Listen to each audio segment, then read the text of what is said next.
अब जो ये मोनोमर्स होते हैं ये पॉलीमर्स में कन्वर्ट होते हैं कंबाइन होकर, और पॉलीमर्स मोनोमर्स में कंबाइन हो, वो हाइड्रोलाइसिस की प्रोसेस से होते हैं। ब्रेकडाउन होती है वो मोनोमर में कन्वर्ट होते हैं। अब ये मोनोमर पॉलीमर में कैसे कन्वर्ट होता है ये पढ़ेंगे हम। ये एक मोनोमर, ये दूसरा, ये तीसरा, चौथा, ऐसे मेनी मोर, ये बनकर एक पॉलीमर बनाते हैं।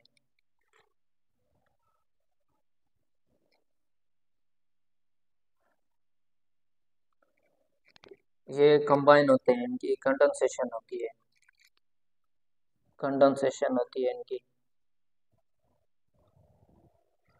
कंडेंसेशन क्या है? कंडेंसेशन प्रोसेस है,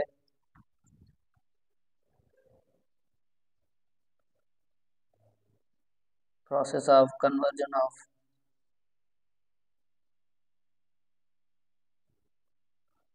of monomers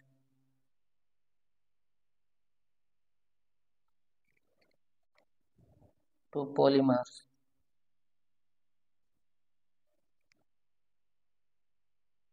with the removal of water. इसमें वाटर रिमूव होता है।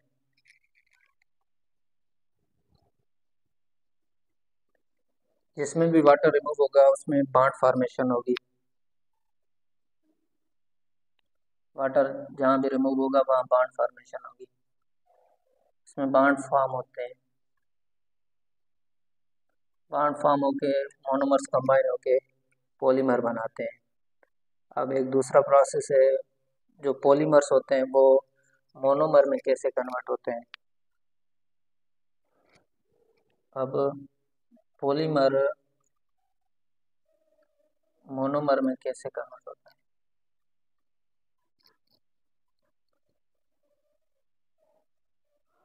ये जो पॉलीमर बना था, फॉर एग्जांपल इसमें बॉन्ड ब्रेक होगा with the addition of water. जहाँ भी वाटर ऐड होता है वहाँ बॉन्ड रिमूव होता है, और इस प्रोसेस को हम बोलते हैं हाइड्रोलाइसिस। वहाँ क्या था? Condensation. Hydrolysis, hydro means water, lysis mean break down. Bond break हो रहा है यहाँ पर और वाटर ऐड हो रहा है। जो पॉलीमर होते हैं वो मोनोमर में कन्वर्ट होते हैं। ये हमारे जो पॉलीमर कार्बोहाइड्रेट हम लेते हैं डाइट में, ये इंटेस्टाइन में जाते हैं, वहाँ पर ये मोनोमर में कन्वर्ट होके पॉलीमर से मोनोमर में कन्वर्ट होते हैं। Process of hydrolysis. एंजाइम्स का भी रोल होता है लेकिन हाइड्रोलाइसिस का प्रोसेस होता है वहाँ पर। अब मैं आपको ये फिगर से समझाता हूँ कंडेंसेशन और हाइड्रोलाइसिस। तो गाइस जो भी हमने पढ़ा है वो हम बारी बारी फिगर में समझने की कोशिश करेंगे। यहाँ पर देखें, ये पहला प्रोसेस है कंडेंसेशन। कंडेंसेशन प्रोसेस है जिसमें बॉन्ड फॉर्मेशन होती है with the removal of water. ये देखें, ये एक मोनोमर है, ये दूसरा मोनोमर है, ये कंबाइन होके एक डायमर बना रहे हैं। डायमर उसे बोलते हैं जहाँ पर दो मोनोमर कंबाइन हो। और यहाँ देखें, ये बॉन्ड फॉर्मेशन हो रही है with the removal of water, ये वाटर रिमूव हो रहा है। इसे हम डिहाइड्रेशन भी कहते हैं। इसका दूसरा नाम डिहाइड्रेशन भी है क्योंकि इसमें वाटर रिमूव हो रहा है। और ये दूसरा प्रोसेस देखें, ये है हाइड्रोलाइसिस जो हमने पढ़ा था। ये देखें, ये एक पॉलीमर है।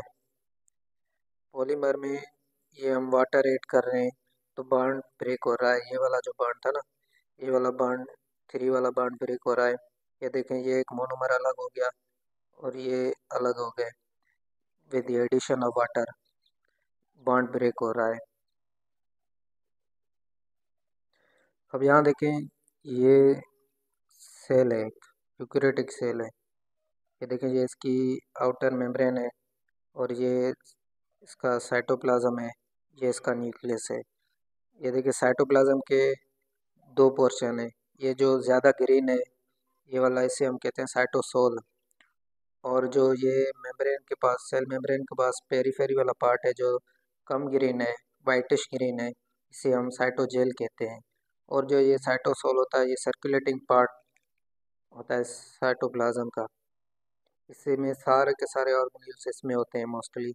ये साइटोसोल होते सारे ही सेल मेम्ब्रेन के इनसाइड हैं। साइटोप्लाज्म हो गया, ये भी सेल मेम्ब्रेन के इनसाइड होगा। साइटोसोल हो गया, ये भी सेल मेम्ब्रेन के इनसाइड होगा। और ये देखें, ये सेंटर वाला जो पोर्शन है, ये न्यूक्लियस है।